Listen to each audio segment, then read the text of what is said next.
Hi hello everyone, welcome back to my channel Shailu vlogs. మన ఛానల్ని subscribe చేసుకోండి, like, share, comment. So ఈరోజు recipe వచ్చేసి నాటుకోడి చికెన్. సో నాటుకోడి చికెన్ సింపుల్ ఎలా చేసుకోవాలో చూపిస్తాను. ఫస్ట్ మనం కుక్కర్ ఎక్కువ ప్రిఫర్ చేయాలి, ఎందుకంటే నార్మల్ వంటలు నేర్చుకునే వాళ్ళకు cooker is the best option అని నేను చెప్తాను.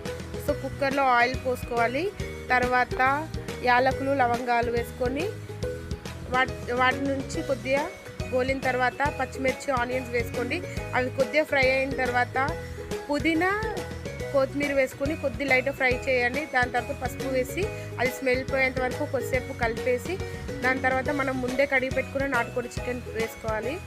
సో నాటుకోడి చికెన్ పైన క్యాప్ పైన వాటర్ పోసి పెట్టడం వల్ల ఏంటంటే కొద్దిగా ఫాస్ట్గా వాటర్ వస్తుంది. తర్వాత టమాటోస్ వేసుకోవాలి. టమాటోస్ వేసుకుంటే బాగుంటుంది, ఎందుకంటే నాటుకోడి చికెన్ కాబట్టి.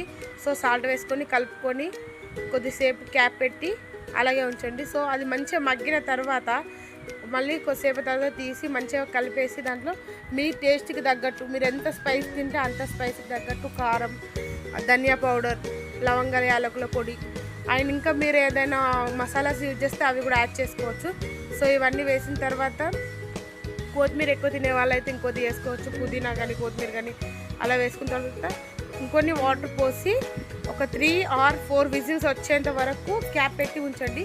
సో 3-4 విజిల్స్ రావడం వల్ల కుక్కర్ అనేది నార్మల్గా ఫాస్ట్ కుక్ అవుతుంది చికెన్. సో అది నాటుకోడి కదా, తొందరగా ప్రిఫర్ కాదు.